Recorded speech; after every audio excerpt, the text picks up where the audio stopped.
I want you to know the most beautiful thing about fully adopted sons, when they begin to fully manifest, they're going to come forth in such authority because they are spirit-led instead of body-led, flesh-led.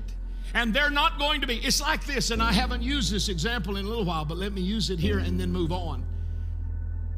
We could say, for instance, that whatever you feed the most is going to rule in your life. You believe that? Brother Branham talks about the Indian story of two dogs. Black dog on one shoulder, white dog on one shoulder, and they're both talking. One of them is saying, do the right thing.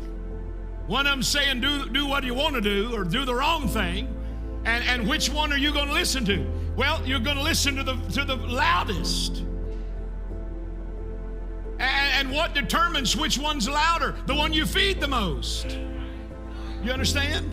So if you're feeding your soulish man, mind, will, and emotions, more than you're feeding your spirit man, the regenerated fallen human spirit that's now become the Spirit of Christ living inside of you, if you're feeding the soulish man more than the spirit man, the soulish man, well, he begins to look like a sumo wrestler.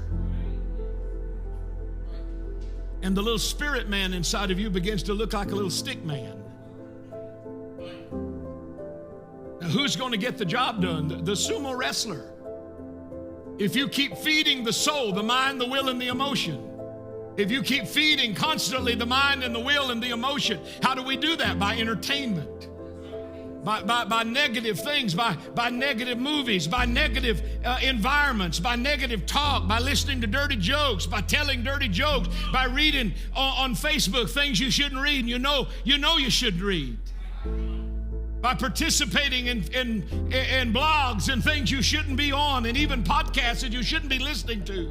If it's contrary to the word, you better leave that thing alone, because it'll make the sumo wrestler in you lead your life. And what you really want to do is you want it to be the other way around. You don't want a stick man as your spirit and a sumo wrestler as your soul. You want to turn that thing around, and you want your soul to be like a stick man. Woo! And whatever the Spirit says, not my spirit, it's not mine anymore. It's His Spirit.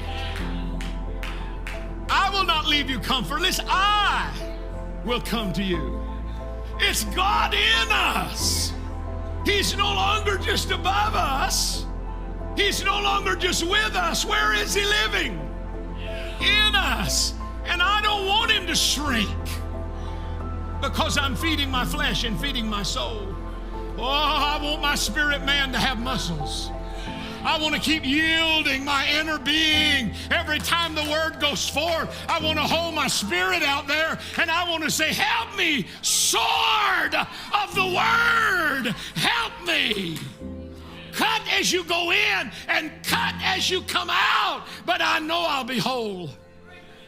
I know you won't leave me wounded and bloody. I know you won't leave me hurt and in trouble to die by the wayside. I know that you'll both pierce me and restore me. I know that you will both tear me and you will also mend me. Isn't that what the word does?